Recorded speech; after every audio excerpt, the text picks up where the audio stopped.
सागर महामानव तथागत को मेरा नमन एवं बहुजन समाज में जन्मे तमाम महापुरुषों को मेरा नमन।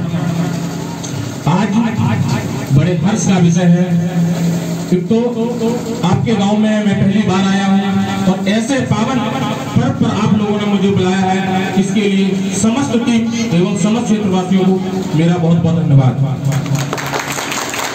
सर्वप्रथम मैं अपना परिचय दे दें। शायद यहाँ तमाम लोग हैं जो नहीं जानते होंगे, मैं छोटा सा अपना परिचय दे देता हूँ। मेरा नाम विवेक साक्य है और आपके पड़ोस के जनपद इटावा की जसवंत नगर विधानसभा के एक छोटे से गांव बनगढ़ी बुजुर्ग का निवासी हूँ। वहां से निकलकर ग्रेजुएशन की शिक्षा मैंने कानपुर विश्वविद्यालय से प्राप्त की और शिक्षा के साथ साथ कानपुर जैसे विश्वविद्यालय में जहां पर तमाम नामी लोग बड़े बड़े लोग वहां पर चुनाव लड़ते हैं, उस विश्वविद्यालय में निर्विरोध छात्र संघ का अध्यक्ष नियुक्त किया गया और वो भी आपके समाज के सबसे कम उम्र का प्रथम व्यक्ति 18 साल की उम्र में वहां छात्र सभा का अध्यक्ष नियुक्त हुआ। उसके बाद में मुझे लगा कि मेरे समाज के साथ जो काम मुझे करना चाहिए, मैंने स्कूल में ईसा के कुल में जन्म लिया है, उसका जो कर्ज है वो इस तरीके से नहीं उतारा जा सकता। तो कैसे उतारना चाहिए? तो इस कर्ज को उतारने के लिए सिर्फ एक संगठन की नींव रखी, जिस संगठन का नाम युवा साथी संगठन रखा गया। संगठन के बारे में मैं बाद में बात करता हूँ। आज भगवान बुद्ध को याद करने का दिन है, तो भगवान बुद्ध के विषय में मुझे बात करनी चाहिए। पर मुझसे पहले जो वक्ता बोले उन्होंने बुद्ध के बारे में, बाबा साहब के बारे में आपको विस्तार से बताया, तो आप लोगों ने सुना भी होगा, शायद कुछ समझ में आया होगा। वास्तव में हम लोग या जो भी यहाँ 85% समुदाय के लोग हैं वो वास्तव में भगवान बुद्ध के वंशज हैं। उसके बाद भी हम लोग उनका वंशज कहना कतराते हैं।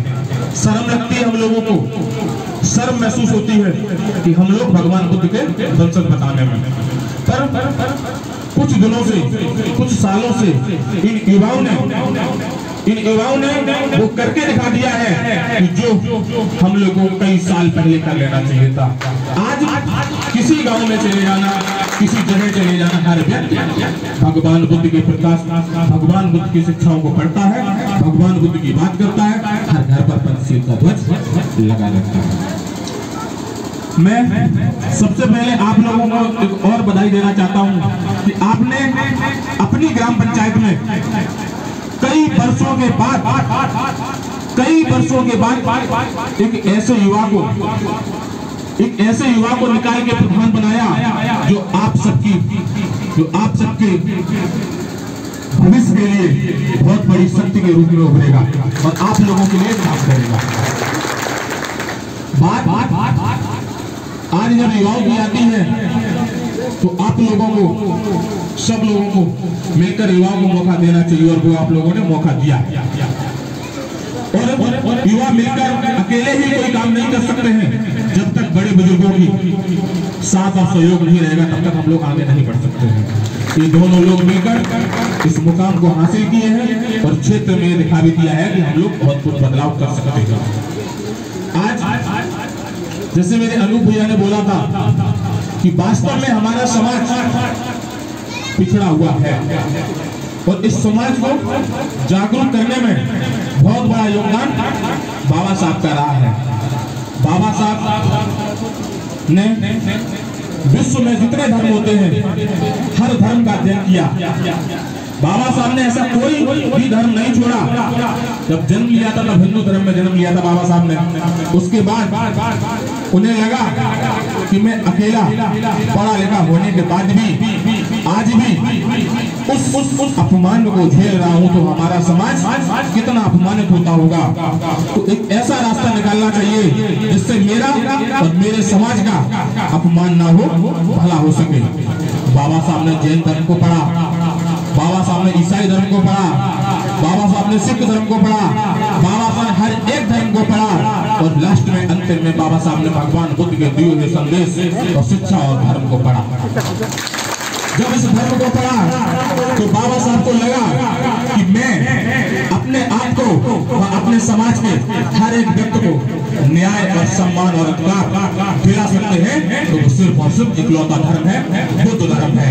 और बुद्ध धर्म के माध्यम से बाबा साहब ने नागपुर में प्रथम बार 5 लाख लोगों के साथ दीक्षा ग्रहण की थी। और उस समय अपने हर एक व्यक्ति, अपने समाज के लोगों को ये बता दिया था कि अगर आपको जिंदगी जीनी है शेर की, तो आपको वो जिंदगी, वो सम्मान बुद्ध धर्म में ही मिलेगा, अन्यथा कहीं नहीं मिलेगा।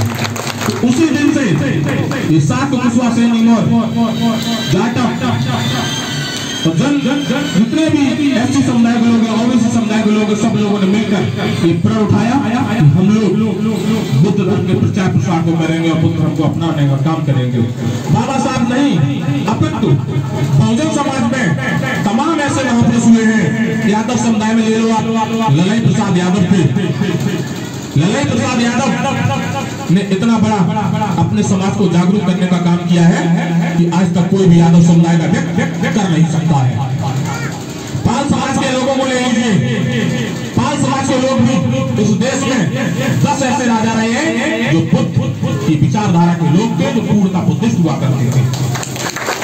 कोरी समाज को ले लो, नाई समाज को ले लो, प्रजापति समाज को ले लो, किसी भी समाज को आप उठा के देख लीजिए, हर एक समाज का व्यक्ति आज से पहले, इस मनुवादी व्यवस्था से पहले सिर्फ और सिर्फ बुद्ध को मानता था और बुद्ध को जानता था।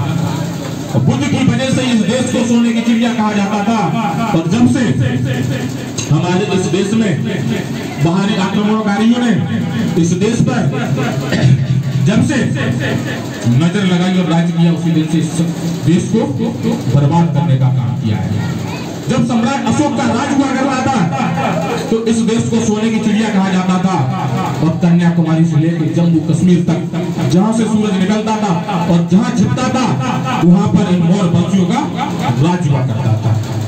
एक चीज और मैं बता दूं आपको, सम्राट अशोक को दर्शाया गया कि बहुत ही भूखा था, बहुत ही भूखा आया था। ऐसा कुछ नहीं था। सम्राट अशोक सिर्फ अपनी शक्ति थी, संगठन की, जिस भी राज्य से निकलता था उस राज्य को अपने अधीन कर लेता था, तलवार की दम पे नहीं, अपनी बुद्धि की दम पर, अपने विवेक की ताकत पर उसको अपने अधीन कर लेता था और वो राजा उसके नतमस्तक हो जाता था। और राजा नतमस्तक होने के बाद उसी राजा को अपने अधीन करके उसी को ही वो राज्यपाट चलाने को देता था, सिर्फ अपनी नियम और कानून लागू कर देता था। ऐसा आपका राजा था। एक ही राजा नहीं बताया मां साहब ने कि आपके समाज के तमाम राजा हुए हैं, बहुत राजा हुए हैं जिनने इस देश को अग्रसर लाने के लिए, इस देश को सोने की चिड़िया बनाने के लिए काम किया है। आज हम लोग उनके वंशज को कहलाते हैं, उनके पुत्र को हैं, उनके नाते हैं, पर उनकी शिक्षाओं पर हम लोग चल नहीं पा रहे हैं। ऐसा क्या कारण है कि हम लोग उनकी शिक्षाओं पर चल नहीं पा रहे हैं? पर कुछ समय और लगेगा, थोड़ा सा समय और लगेगा। मैं वादा करता हूँ कि दोबारा से इस देश में फिर से वही अखंड सम्राट अशोक वाला राज्य होगा और हर व्यक्ति खुशहाल होगा, हर व्यक्ति सफल होगा। आज सबसे ज्यादा हम लोग शिक्षा के क्षेत्र में पिछड़े हुए हैं और शिक्षा से हम लोगों को दूर रखा जाता है जानबूझकर। शिक्षा से हम लोगों को दूर रखा जाता है जानबूझकर, क्योंकि उन लोगों को पता है कि जिस दिन ये लोग मंदिर मस्जिद जाना बंद कर दिए, गुरुद्वारा जाना बंद कर दिए और स्कूल की तरफ ये भागने लगे, उसी दिन ये लोग हमारा रोजगार धंधा सब बंद करा देंगे। ये वास्तव में सही बात है कि बाबा साहब ने भी कहा है कि आप अपने बच्चों को एक वक्त रोटी खिलाना, आप अपने बच्चों के सर पर कपड़ा मत रखना, आप अपने बच्चों के पैरों में जूता मत पहनाना, चप्पल मत पहनाना, पर अपने बच्चों के हाथों में किताब जरूर थमा देना। जिस दिन आप लोगों ने कर लिया, उसी दिन हमारे बच्चे बहुत आज पूरे देश भर में देख रहे होंगे आरक्षण का विरोध हम लोगों का हो रहा है। अनुभवी आरक्षण का विरोध पूरे देश में हो रहा है और 10% आरक्षण 15% सवर्णों ने अपने लिए स्पेशल कहा भी लिया है और मध्य प्रदेश में वो लागू भी हो गया है। आज से पहले जब देश आजाद हुआ था, उस समय हमारे समाज के लोग सिर्फ चपरासी हाय हजूरी पानी आने पिलाने का काम करते थे। तब किसी भी सबर जात के व्यक्ति को आरक्षण का विरोध नहीं किया। उन्हें लगा कि ये लोग सिर्फ गुलामी हमारी हाय हजूरी करेंगे, झाड़ू पोछा करेंगे और कुछ नहीं करेंगे। उसी के साथ चलते चलते 80 और 90 का दशक आ गया। जब 80 और 90 का दशक आ गया, हमारे समाज में कुछ जागरूक लोग हुए, तो हमारे समाज के कुछ व्यक्ति बाबू और क्लर्क बनने लगे, साहब बी ग्रेड की नौकरी पाने लगे। तो उनको उस समय थोड़ा सा दर्द होना स्टार्ट हो गया कि ये क्या करने लगे, ये काची कुर्मी है, ये चमार है, ये धोबी दानों के, ये लोग बी ग्रेड की नौकरी करने लगे। तो उनका उस दिन से षड्यंत्र बनाना स्टार्ट हो गया और लगभग 90 और 2000 का जैसे ही दशक आया, आपके समाज के लोग और अधिकारी बनने लगे हैं, लिपिक क्लर्क ये बनने लगे और लगभग 2000 पार होते ही आपके समाज के व्यक्ति IAS, PCS, DM, SDM ये सारे बनने लगे। तो उनको लगा कि अब बिल्कुल इनका आरक्षण को खत्म कर देना चाहिए। उन लोगों से मैं भी एक शब्द सब कहना चाहता हूँ, हम लोग आरक्षण को बंद कर दूंगा, हम लोग आरक्षण को नहीं लेंगे। आरक्षण में बता दो किस लिए दिया गया था इस देश में। आरक्षण हम लोगों को जो भेदभाव था, तो शिक्षा की समानता करने के लिए, सामाजिक स्थिति को एक करने के लिए आरक्षण का प्रावधान हम सब लोगों को दिया गया।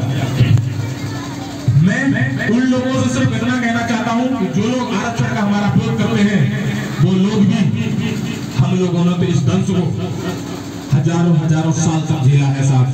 हमारी पीढ़ियों को, हमारे बच्चों को, हमारी माताओं बहनों को हजारों साल तक शिक्षा से दूर रखा गया है। आप लोग सिर्फ और सिर्फ 10 साल शिक्षा से दूर हो जाइए, 10 साल शिक्षा से दूर हो जाइए। और जैसे हमारी बहन बेटियों ने आपके घर में जूठा बर्तन हुए हैं, झाड़ू पोछा किया, आप लोग भी 10 साल करा दीजिए। मैं कभी आरक्षण की बात नहीं करूंगा, न आरक्षण की। उसके बाद भी आरक्षण हम लोगों को नहीं चाहिए होता है। अभी एक अमेरिका ने रिपोर्ट दी है, शायद आपने देखी होगी, जो सोशल मीडिया से लोग जुड़े हैं। इस देश के 57% लोग जो अपनी पैसे के दम पर जो इस देश में डॉक्टर बने हुए हैं, वो लोग 1% उनको ज्ञान नहीं है कि किस चीज में किसकी दवा देनी चाहिए। वो आप यहाँ के नहीं, WHO ने जो वर्ल्ड हेल्थ ऑर्गेनाइजेशन संगठन है, उसने ये रिपोर्ट दी और वो सारे के सारे लोग 100 कास्ट के लोग हैं, उसमें एक भी जात OBC का नहीं है। तो ये सारे लोग जानते हैं। इसलिए हम लोग शिक्षा पे बहुत जोर दें। शिक्षा पे जोर देने के बाद भी हम लोग पढ़ लिख जाएंगे, उसके बाद भी अभी 3 ऐसे रूल आपके देश में जल्द में ही इस भाजपा सरकार के द्वारा, मैं किसी सरकार का विरोध नहीं करता हूँ, पर जो हमारे हित में नहीं होगा, हमारे भाइयों के हित में नहीं होगा, उस चीज का मैं विरोध करूंगा, मैं करता रहूंगा। 3 ऐसे कानून इस देश में लागू किए गए हैं। आज से 1-1.5 साल 2 साल पहले इस देश में क्रीमी लेयर का सिस्टम लागू कर दिया गया था। जो पढ़े लिखे लोग हैं, ये लोग जानते होंगे। उस क्रीमी लेयर से हमारे समाज के जाने कितने लोग नौकरी निकलने, उनको मतलब ज्वाइनिंग होने के बाद उन्हें घर पे आना पड़ा। IAS हो गए, PCS हो गए, डॉक्टर इंजीनियर हो गए। पर क्रीमी लेयर के सिस्टम के माध्यम से सिर्फ OBC के लोगों को, ST/SC के लोगों को ही रोका गया, सवर्ण के लोगों को नहीं रोका गया। तो ये हमारा नुकसान हुआ। कुछ लोगों ने इसका विरोध भी किया, विरोध चला गया। उसके बाद इस देश में एक कॉलेजियम सिस्टम आया था। उसके सिस्टम के माध्यम से उस सिस्टम के माध्यम से हमारे देश में गैर परीक्षा, गैर कोई चीज देखे डायरेक्ट जज बना दिए गए थे, सुप्रीम कोर्ट के, हाई कोर्ट के जज डायरेक्ट नियुक्त कर दिए गए थे, और सारे के सारे पंडित समाज के लोग थे। क्या हमारे समाज में ऐसे कोई लोग नहीं थे? उस नियम में प्रावधान कर देते हैं ये लोग, एसटी एससी के लिए कोई जगह नहीं होती है, ओबीसी के लिए कोई जगह नहीं होती है। ऐसे लोगों का हम लोगों को विरोध करना चाहिए, और किया भी गया। उसके बाद एक और सिस्टम आया, लेटरल एंट्री लोगों के ऊपर से ही निकल गई, पता ही नहीं चला ये है क्या। लेटरल एंट्री के माध्यम से हमारे समाज के साथ बहुत बड़ा फिर भी धोखा हुआ। उसके माध्यम से सिर्फ 15% वाले लोगों को ही direct IAS, PCS, SDM, SP बना के नियुक्त कर दिया गया। तो नियुक्त करने के बाद डायरेक्ट उनको पोस्टिंगें दे दी गई है, जो कि आपने अभी देखा था मुजफ्फरनगर वाला जो मामला हुआ था, वो भी एक डीएम साहब थे, लेटरल एंट्री से डायरेक्ट प्रमोट होके डीएम बनाए गए। उनको ये भी नहीं पता था डीएम का मतलब क्या है, और उनको पता दिया जाता है। तो ये हमारे साथ नहीं, ये हमारे संविधान के साथ छेड़छाड़ हो रही है, ये हमारे संविधान के साथ छेड़छाड़ हो रही है। इसको हम लोग नहीं रोकेंगे तो कल फिर से हम लोगों को गुलामी करनी पड़ेगी। आगे हड्डी बांधी जाएगी और पीछे झाड़ू बांधी जाएगी।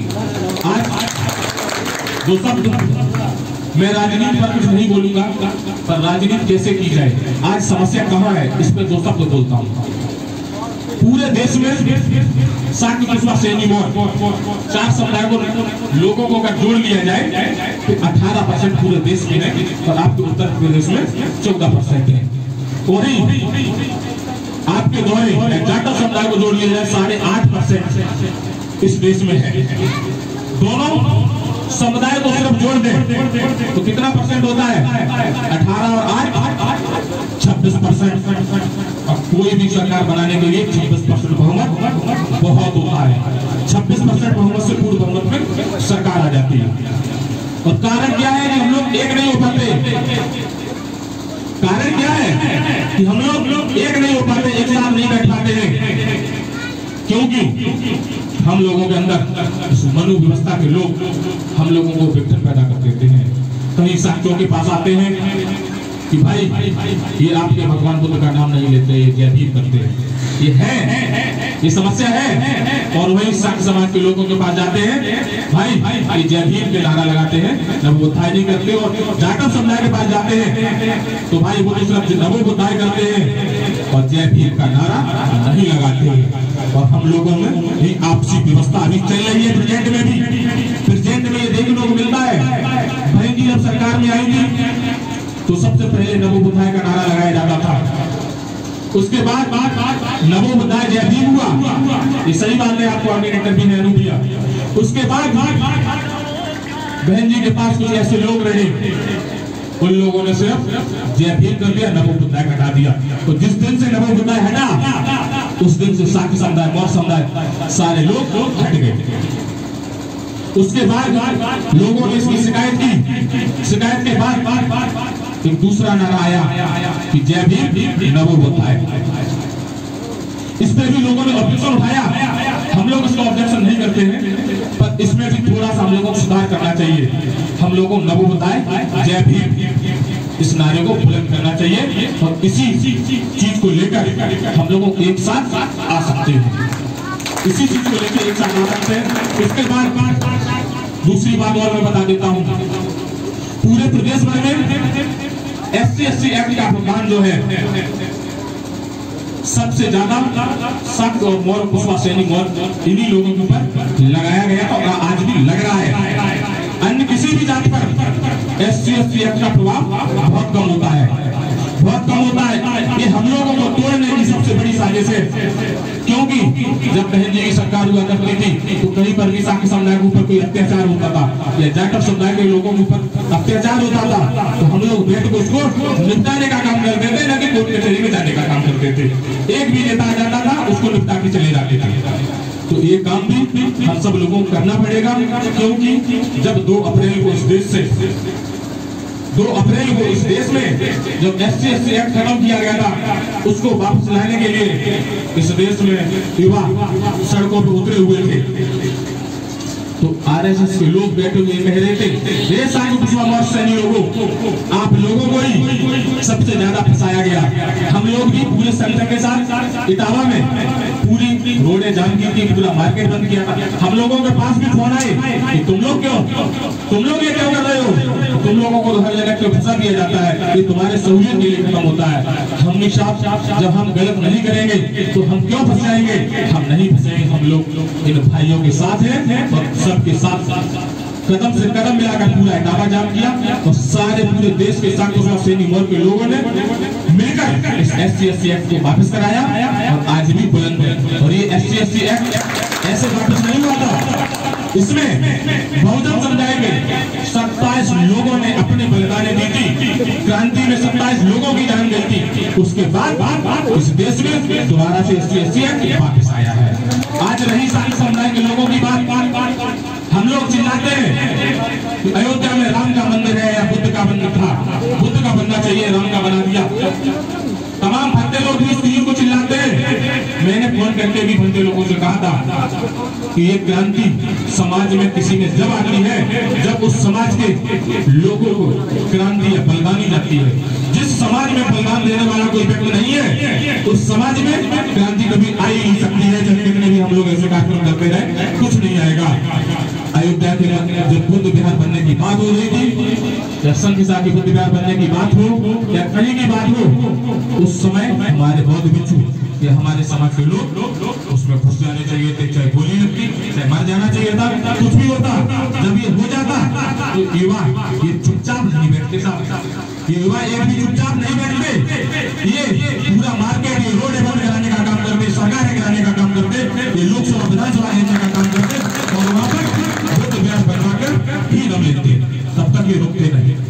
तो ये कमी हमारे संविधान में। और आज सबसे बड़ी समस्या, हम लोग आगे क्यों नहीं लेकर पा रहे हैं? हम लोग राजनीति में अपनी राजनीति की पकड़ तो बहुत अच्छी है और राजनीति हम लोग करना भी बहुत अच्छी जानते हैं। ये आप लोगों ने जीता जाता उदाहरण है कि आप लोग जब मुलायम सिंह के यादव के साथ रहे तो समाजवादी पार्टी की सरकार बनाने का श्रेय सिर्फ साकू कुशवाहा सैनिक मोर्चा को गया। आपने बहन जी को मदद की तो बहन जी की सरकार बनाने का काम आप लोगों ने किया। उसके बाद इन दोनों लोगों से आपका मन उठ गया तो समाज ने संगठित होकर बीजेपी सरकार बनाने का भी पूरा श्रेय साकू कुशवाहा सैनिक मोर्चा को ही गया। और मुझे पता है कि आप लोग इससे भी उब गए हो।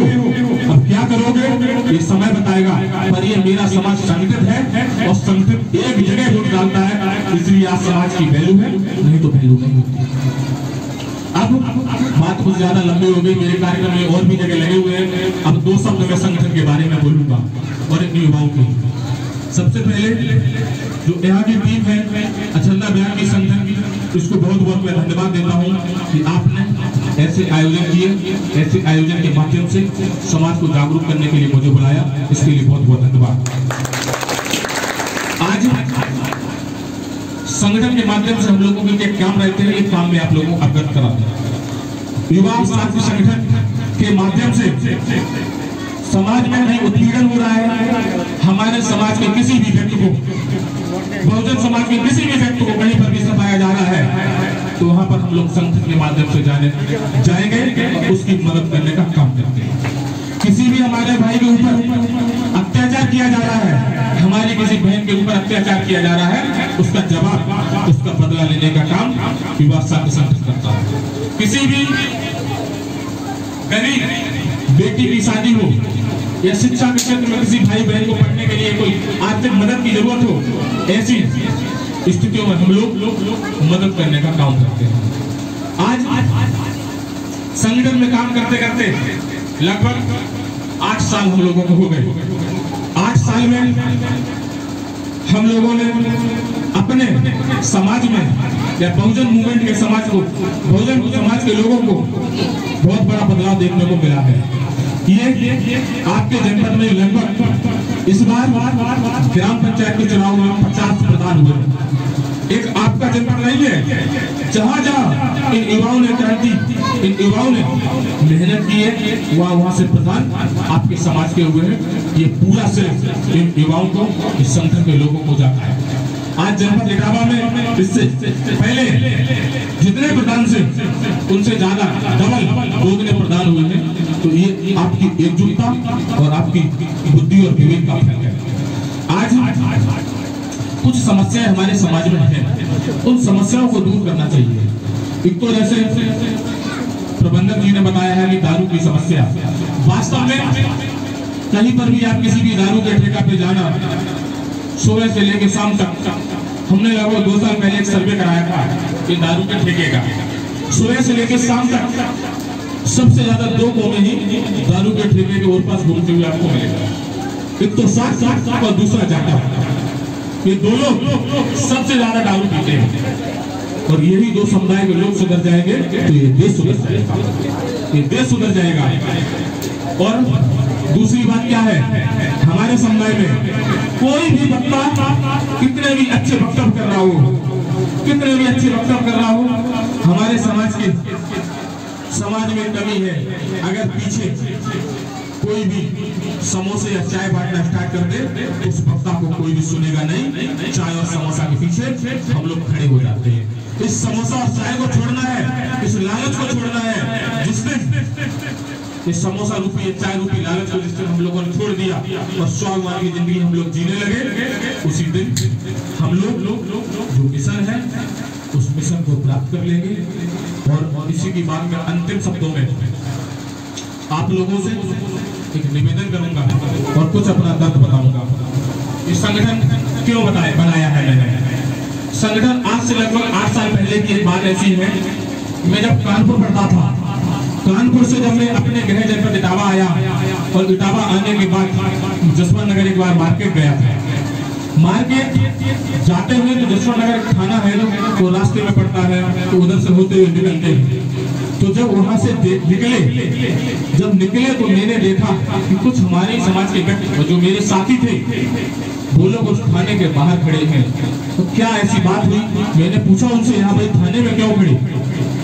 तो उन लोगों ने बताया कि अंदर चलो भैया, आप खुद देख लो चाहिए। जब मैं अंदर थाने के गए तो थाने के अंदर जो प्रांगण था थाने का, उसमें हमारे समाज की बहन बेटी भाई सारे लोग अपने सिरों पे अंगोछा बांधे हुए थे, कोई हाथ बांधे। एनसीआर के बाद उस मामले में दबाव बनाया गया कि राजी बाजी कर लो और कुछ नहीं होगा। जबकि हमारे समाज के लोगों सर फटे थे, हाथ टूटे थे, पैर टूटे थे। तो मैंने कहा आज तो हम कुछ नहीं कर सकते हैं। उस दिन मैं घर पे आई और सोचने पे मैं बेबस हो गया, क्यों ना क्यों इस कुल में जन्म लिया है तो इसके लिए, इस समाज के लिए, इस वंश के लिए कुछ करते जाओ। हमने अपने साथियों के साथ तुरंत ही बुलाया और बैठक की, बातचीत की कि भाई कुछ ऐसा करना चाहिए। अगर मैं कोई भी आवाज को अकेले उठाऊंगा तो मेरी आवाज को दबा दिया जाएगा और मुझे सताया भी जाएगा। एक संगठन की नींव रखी जाए और एक संगठन की नींव रखी गई, उसका नाम युवा साक्ष्य संगठन रखा। उसके बाद जब संगठन बनाया, संगठन बनाने के बाद कहीं पर भी कोई घटना होती थी हम लोग पहुंच जाते थे। हम लोगों की सुनी जाए या ना सुनी जाए पर हम लोग आवाज जरूर उठाते थे, आवाज उठाते थे। जब आवाज उठाते थे लगभग 70% मामलों में हम लोगों की आवाज उठाने से लोगों को न्याय मिलना स्टार्ट हो गया। जब न्याय मिला, सब कुछ हुआ, लोगों की नजरों में आए, ऐसे लोगों की नजरों में ये लड़का कल का लड़का है तो ये तो बहुत कुछ कर जाएगा, ये अपने लोगों को जागरूक करके चला जाएगा और इसके लोग जब जागरूक हो जाएंगे तो आवाज उठाने लगेंगे। तो उन लोगों को ये चीज नहीं बचा, मनवादी व्यवस्था को लोगों को नहीं बचा। जब ये नहीं बचा, मुझे नहीं रोका गया। कई बार मेरे साथ ऐसी घटनाएं हुई, मेरे साथ मारपीट की गई, मारपीट गई, सब कुछ हुआ, उसके बाद भी उन्होंने मुझे रोक नहीं पाया। मैं निरंतर बढ़ते रहे। मेरे साथी ऐसे थे जिनने मुझे कभी टूटने नहीं दिया, कभी रुकने नहीं दिया, कभी झुकने नहीं दिया।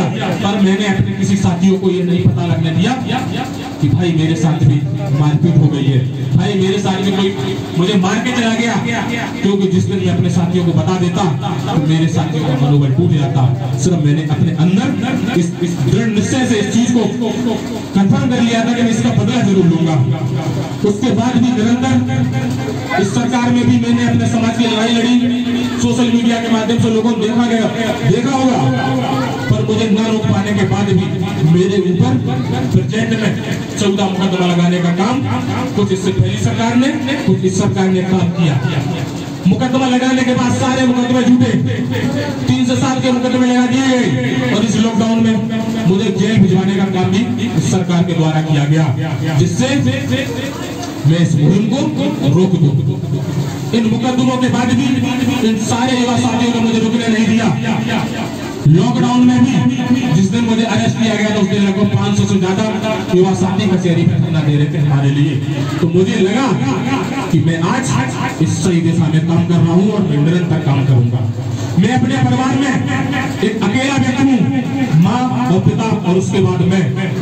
उसके बाद भी निरंतर सुबह से लेकर शाम तक समाज के जहाँ पर भी अत्याचार होता उस जगह जाने का काम करता हूँ। चाहे अभी चौबिया में हमारे समाज के युवाओं को गोली मार दी गई हो, चाहे भाऊपुर में हो, चाहे आपके भदौरा गांव में हो, चाहे अभी यहाँ पर गोली चला दी गई है जोरासी गांव में हो, कहीं पर भी कोई भी घटना हो वहां पर पहुंचने का काम हम लोग करते हैं और समाज की आवाज उठाता हूँ।